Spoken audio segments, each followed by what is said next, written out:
Baik, terima kasih. Berikutnya saya akan memulai materinya dengan performance assessment and feedback. Di sini Performance Management System atau PMS merupakan suatu tatanan yang sistematis dalam peningkatan kinerja organisasi melalui proses perencanaan. Adapun dua tujuan PMS yaitu ada control purpose dan development purpose. Di sini terkait control purpose sendiri ini bertujuan untuk keputusan administrasi, mengambil keputusan administrasi terkait pay, promotion, dan tanggung jawab pekerjaannya. Sedangkan untuk development purpose sendiri terkait dengan pengembangan individu dan kebutuhan training. Lalu selanjutnya, pada saat ini akan dijelaskan bagaimana individu dalam merespon masukan atau feedback terkait kinerja individu itu sendiri. Dimulai dari performance, ketika seorang individu berkinerja, maka atasan akan menilai pekerjaan mereka. Dalam hal ini, penilaian pekerjaan itu disebut dengan judgment made. Kemudian penilaian kinerja ini merupakan hal yang sangat vital bagi atasan dan bawahan, karena dinilai akan terjadi ketidaknyamanan antar kedua belah pihak. Setelah atasan memberikan feedback atau setelah itu atasan akan memberikan feedback atau masukan terkait dengan penilaian tadi. Di sini atasan juga harus memahami bagaimana penyampaian feedback untuk bawahan tersebut. Dan juga atasan juga perlu adanya objektivitas terkait pemberian masukan feedback tersebut. Nah, kemudian karena nantinya feedback tersebut akan direspon oleh individu terkait. Nah, respon individu ini akan menghasilkan respon positif. Di sini adalah validation, disebut juga validation, ataupun justru individu ini dapat merespon masukan dari atasannya itu secara negatif. Di sini ada defensive posture. Dan di sini jika penelitian sebelumnya mengatakan bahwa jika individu tersebut merespon secara positif, maka akan meningkatkan performance. Begitu juga sebaliknya, jika individu tersebut merespon secara negatif, maka justru akan menurunkan performance atau kinerja individu tersebut. Maka di sini perlu ditekankan, perlu kehati-hatian bagi atasan untuk memberikan penilaian dan juga feedback kepada bawahannya. Lalu selanjutnya adalah appraisal interview. Di sini ada beberapa hal. Beberapa hal ini dapat meningkatkan performance. Di antaranya itu adalah meningkatkan motivasi dan semangat kerja karyawan, juga dengan memperjelas ekspektasi dan mengurangi ambiguitas terkait kinerjanya, menentukan penghargaannya itu apa saja.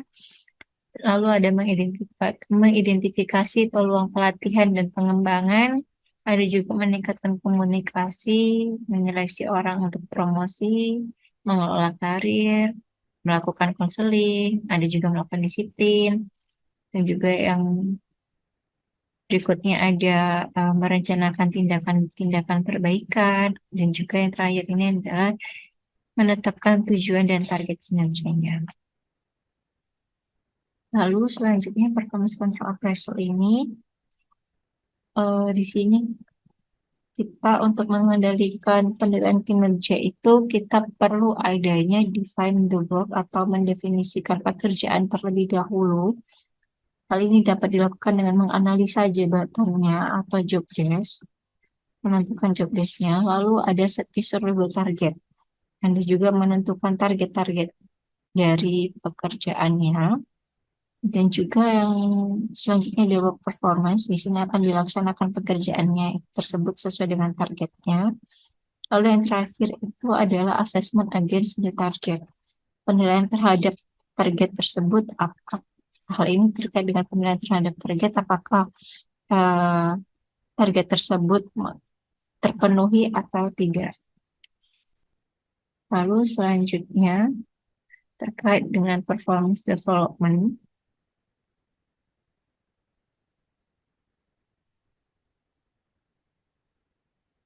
Di sini maka agar performance atau PMS ini dilihat sebagai penunjang kinerja organisasi, maka kinerja individu dengan kebijakan perusahaan tersebut harus selaras agar dapat mengembangkan organisasi atau mengembangkan tujuan organisasi tersebut.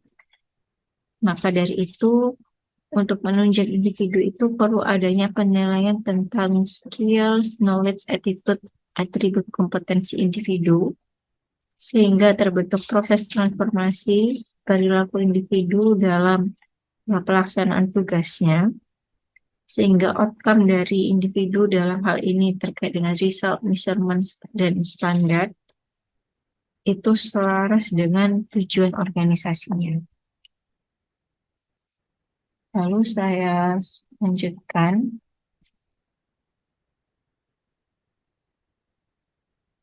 Maka dari itu perlu menetapkan kontingensi performance management, di mana dalam kolom pertama ini proses pekerjaannya sejelas, pengukurannya diukur dengan perilaku dan output. Biasanya ada pada perusahaan manufaktur, sementara di kolom 2 ini pengukuran ada pada output, biasanya dilakukan untuk pekerjaan sales. Dan kolom 3 ini diukur berdasarkan input, kompetensi, dan self, dan juga multi-source. Dan di kolom 4 ini pengukurannya ada pada perilaku. Lalu untuk selanjutnya terkait dengan self-appraisal. Self-appraisal ini penilaian terhadap diri sendiri digunakan untuk proses performance appraisal itu sendiri. Jadi di sini kita dapat mengetahui bahwa karyawan itu memiliki pendapat tentang seberapa baik kinerja mereka, seberapa pantas mereka diberi penghargaan atau reward. Jadi artinya selalu ada penilaian dari diri sendiri maupun dari atasan. Sehingga terdapat 3 perbedaan dalam penilaian individu dan atasan, yaitu terkait dengan informasional. Di sini adanya ketidaksepakatan pekerjaan yang harus dilakukan, bagaimana hal tersebut dilakukan, dan standar yang akan digunakan dalam menilai hasil kinerja mereka. Dan juga selanjutnya kognitif. Di sini adanya persepsi yang berbeda antara individu yang bersangkutan dengan atasannya. Ini akan mengakibatkan ketidaksepakatan antar penilai dan juga individu yang dinilai. Lalu selanjutnya ada efektif. Di sini terkait dengan evaluasi penilaian kinerja yang dapat menyebabkan bias dan distorsi dalam menafsirkan informasi tersebut. Lalu selanjutnya terkait multi-source feedback. Maka dari itu perlu adanya multi-source feedback sebetulnya. Apa sih yang dimaksud dengan multi-source feedback? Ini feedback yang bersumber dari banyak pihak. Penilaian kinerja dalam perusahaan itu biasanya dilakukan oleh atasan langsung atau atasan nggak langsung, yang disebut sebagai penilaian kinerja single source feedback. Penilaian ini memiliki banyak kelemahan dan dapat menimbulkan bias itu sendiri. Ada beberapa kriteria penilai yang dapat digunakan untuk mengurangi ambiguitas tersebut atau bias tersebut. Antara lain yaitu manajer langsung, staf, rekan kerja, penilaian terhadap manajer dan staf lainnya, atau penilaian ini disebut dengan penilaian 180 derajat. Ada juga penilaian manajer, staf, dan rekan kerja, disebut juga penilaian 360 derajat, ataupun bahkan ada juga penilaian dengan manajer, staf, rekan kerja, pelanggan juga menilai, pemasok juga ikut menilai, dan faktor eksternal lain juga menilai.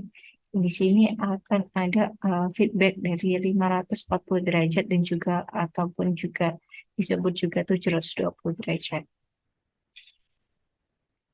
Mungkin itu dari saya. Terima kasih atas perhatiannya. Maka selanjutnya untuk review artikel akan dibahas oleh Bapak Mirda. Terima kasih Bapak. Selanjutnya Bapak Mirda dipersilakan.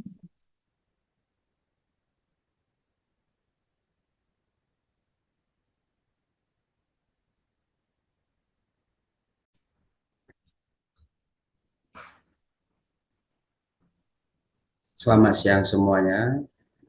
Yang saya hormati Prof. Anis selaku dosen pengampu mata kuliah ini, dan yang saya banggakan para Bapak Ibu sekalian yang telah menyaksikan presentasi kami pada hari ini.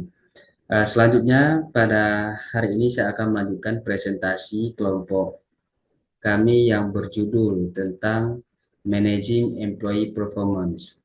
Dalam hal ini saya akan mempresentasikan sebuah artikel yang berkaitan dengan topik pembahasan kita pada hari ini, yaitu Meaningfulness of Work and Supervisory Rated Job Performance, a Moderated Mediation Model. Artikel ini membahas tentang seberapa pentingnya meaningfulness yang dirasakan oleh pegawai dalam bekerja. Topik ini merupakan topik yang telah menjadi perbincangan hangat baik di kalangan para akademisi maupun para praktisi, sehingga bagaimana rasa happiness yang dirasakan oleh para pegawai pada akhirnya akan berdampak terhadap kinerja para pegawai itu sendiri maupun berdampak terhadap well-being dari para pegawai. Nah, penelitian-penelitian hari ini banyak yang membahas tentang hubungan antara atau pengaruh dari meaningfulness yang dirasakan pegawai dalam bekerja terhadap kinerjanya. Namun penelitian-penelitian tersebut membahas hubungannya dengan cara mengukur kinerja pegawai berdasarkan self-reported. Dalam artian para pegawai menilai kinerjanya masing-masing. Tentu sistem penilaian seperti ini ada minusnya. Dalam artian tingkat subjektivitasnya terlalu tinggi karena para pegawai tersebut menilai kinerjanya masing-masing. Namun, penelitian-penelitian yang membahas tentang meaningfulness ini terhadap kinerja pegawai akan lebih baik, akan lebih menggambarkan kondisi yang komprehensif apabila kinerja tersebut dinilai oleh atasannya ataupun oleh divisi yang membahas tentang atau divisi yang menangani di bidang kinerja pegawai, katakanlah divisi HRD. Nah, artikel yang membahas tentang meaningfulness terhadap kinerja pegawai yang tidak berdasarkan self-reported. Dalam artikel ini ditunjukkan terdapat 9 sumber. Salah satunya artikel yang dilakukan pada 547 perawat pada negara Taiwan. Nah, di sini yang menilainya adalah supervisor yang menilai kinerja. Begitu juga pada artikel-artikel 8 lainnya, itu semua kinerjanya diukur oleh para pimpinan pegawai tersebut, oleh para pimpinan pegawai tersebut maupun oleh divisi HRD. Nah, penelitian-penelitian seperti ini masih sangat minim. Kebanyakan penelitian-penelitian yang membahas tentang kinerja pegawai itu kinerjanya diukur oleh para pegawai itu sendiri. Kemudian penelitian ini dilakukan untuk berkontribusi secara empiris untuk membangun argumen teoritis maupun pengujian secara empiris. Bagaimana sebenarnya employee well-being ini berdampak terhadap kinerja pegawai yang didasarkan pada penilaian dari pimpinan unit kerja maupun penilaian dari divisi HRD. Dalam artian penelitian tidak didasarkan pada penilaian individu pegawai terhadap kinerjanya masing-masing. Sebenarnya penelitian ini dilakukan karena pada saat ini masih sangat-sangat minim penelitian yang membahas tentang kinerja pegawai diukur oleh atasannya. Kebanyakan penelitian pada saat ini hanya membahas tentang kinerja pegawai yang dilihat berdasarkan penilaian dari individu tersebut terhadap kinerjanya. Kemudian, apa sebenarnya yang menjadi landasan teoritis dalam sebuah penelitian ini? Nah, ketika well-beingness dirasakan oleh para pegawai, tentu saja baik secara langsung maupun secara tidak langsung akan berdampak terhadap promotive voice behavior. Kemudian, eh, voice behavior ini pada akhirnya akan berdampak terhadap kinerja pegawai. Bagaimana logika untuk memahami eh, statement ini? Nah, ketika para pegawai merasakan well-being ataupun meaningfulness terhadap pekerjaan mereka, otomatis mereka akan berusaha untuk menyampaikan ide-ide briliannya, akan berusaha untuk menyampaikan gagasan-gagasannya. Sehingga dengan adanya gagasan-gagasan yang disampaikan tersebut, otomatis akan berdampak terhadap peningkatan kinerja. Namun, tidak serta-merta well-beingness tadi dapat mempengaruhi yang namanya voice behavior. Tentu saja harus didukung oleh kondisi leader member action yang memadai. Makanya penelitian ini menggunakan variabel LMX sebagai variabel moderasi untuk melihat seperti apa peran moderasi dari leader member action terhadap meaningfulness terhadap kinerja para pegawai serta voice behavior. Kemudian, variabel voice behavior digunakan variabel penelitian ini mudah diobservasi oleh para pimpinan. Dalam artian, well-beingness tersebut akan sangat mudah diamati ketika para pegawai tersebut menyampaikan ide-ide briliannya. LMX digunakan dengan pertimbangan bahwa para pegawai akan melakukan promotive voice behavior ketika mereka punya kesempatan. Di sisi lain, ketika para pegawai tidak punya kesempatan, otomatis mereka tidak serta-merta bisa menyampaikan berbagai ide briliannya. Nah, kemudian kerangka pemikiran yang digunakan dalam penelitian ini adalah terdapat 4 variabel. Yang pertama, meaningfulness. Ini berpengaruh terhadap promotive voice behavior. Kemudian dalam konteks ini dimoderasi oleh variabel leader member action. Kemudian promotive voice behavior juga dilihat pengaruhnya seperti apa terhadap job performance yang didasarkan pada rating ataupun penilaian yang diberikan oleh supervisor kepada para bawahannya. Kemudian hipotesis yang diajukan dalam penelitian ini adalah meaningfulness berpengaruh positif terhadap promotive voice behavior.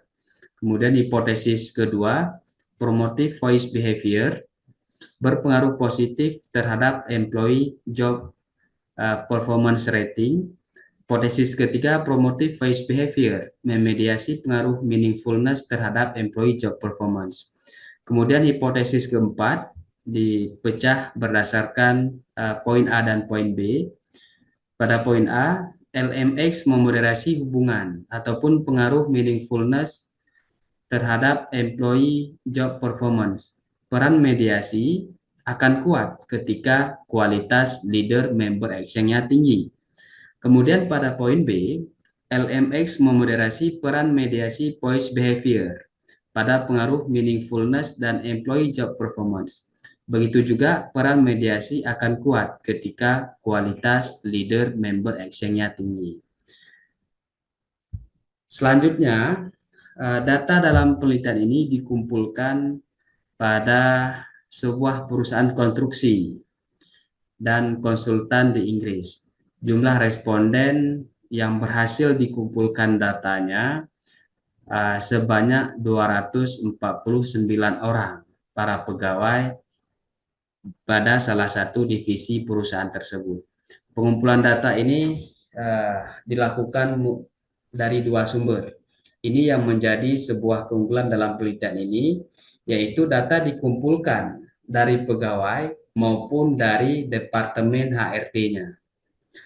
Data yang dikumpulkan dari pegawai adalah data yang berkaitan dengan meaningfulness, kemudian data yang berkaitan dengan variabel leader member action, dan juga data yang berkaitan dengan promotive voice behavior. Sedangkan data yang berkaitan dengan job performance ini dikumpulkan dari Departemen Sumber Daya Manusia pada perusahaan tersebut. Sehingga informasi penilaian kinerja sangat minim terhadap bias yang dihasilkan. Dalam artian penilaian kinerja akan lebih objektif karena berdasarkan data yang tersedia pada departemen yang menangani sumber daya manusia di perusahaan tersebut. Kemudian, indikator pengukuran yang digunakan, meaningfulness menggunakan indikator dari May, Gilson, dan Herter. Leader Member Exchange menggunakan indikator yang dikembangkan oleh Grain dan UHL Bin. Kemudian Promotive Voice Behavior, indikator dari Van Dyne dan Lepine. Kemudian adapun Employee Job Performance, data yang bersumber dari Departemen Sumber Daya Manusia yang terdiri dari tiga kategori, yaitu kategori A, kategori B, dan juga kategori C, berdasarkan record yang tersedia di Departemen Sumber Daya Manusia. Kemudian penelitian ini menggunakan variabel kontrol, yaitu gender dan jenis kepegawaian. Jenis kepegawaian ada dua, yaitu pegawai tetap dan pegawai tidak tetap. Kemudian hasil penelitian menunjukkan bahwa hipotesis satu menolak Hanol. Dalam artian itu menerima HA. Maksudnya adalah meaningfulness berpengaruh positif terhadap promotive voice behavior dalam konteks penelitian ini. Begitu juga dengan hipotesis kedua, menolak Hanol, itu maknanya bahwa promotive voice behavior berpengaruh positif terhadap employee job performance rating. Begitu juga hipotesis ketiga. Hipotesis ketiga adalah memediasi. Promotive voice behavior memediasi pengaruh meaningfulness terhadap employee job performance rating. Adapun hipotesis keempat itu adalah leader member exchange memediasi hubungan ataupun pengaruh meaningfulness terhadap employee job performance. Begitu juga leader member exchange juga memoderasi peran mediasi voice behavior pada pengaruh meaningfulness dan employee job performance. Kemudian hasil penelitian ini berimplikasi secara teoritis. Implikasi secara teoritisnya adalah berkontribusi pada bukti empiris tentang meaningfulness terhadap kinerja pegawai. Selama ini topik meaningfulness ini belum banyak diteliti pengaruhnya terhadap kinerja pegawai. Sehingga penelitian ini hadir dengan memberi kontribusi empiris secara teoritis pada hubungan variabel tersebut. Kemudian, penelitian ini juga berkontribusi pada pengujian meaningfulness sebagai antecedent promotive voice behavior.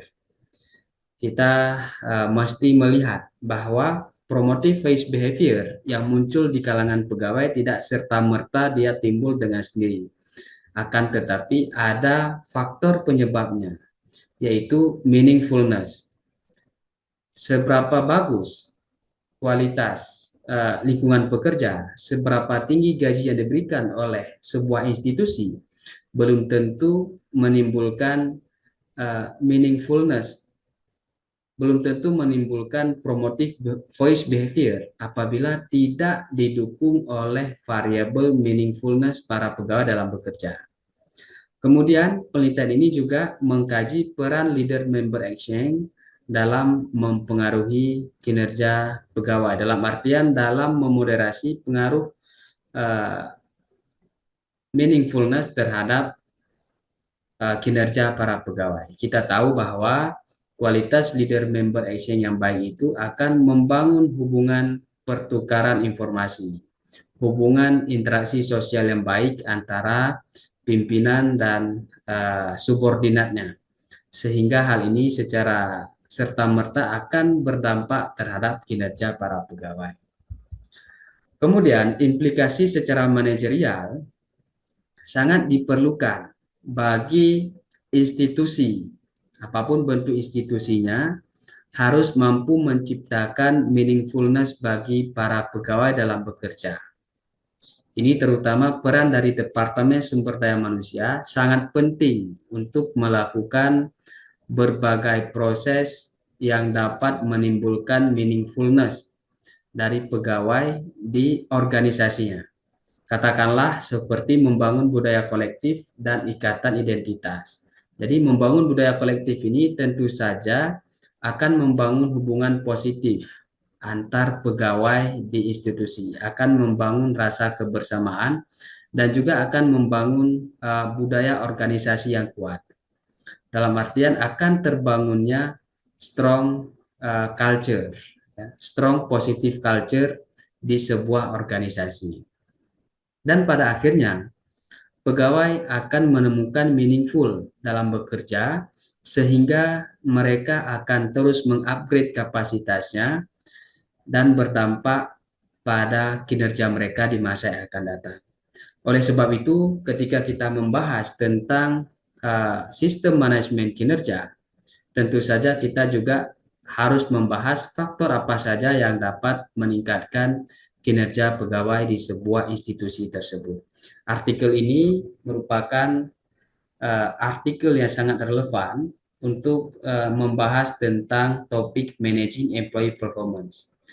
Karena ketika kita mengelola yang namanya kinerja, kita tidak boleh luput dari proses melihat ataupun memelihara serta memupuk berbagai faktor-faktor yang dapat meningkatkan kinerja para pegawai di sebuah institusi tersebut. Sehingga proses sistem manajemen kinerja ataupun performance management system dapat berjalan dengan baik di sebuah institusi. Sekian presentasi saya pada siang hari ini. Sekian dan terima kasih.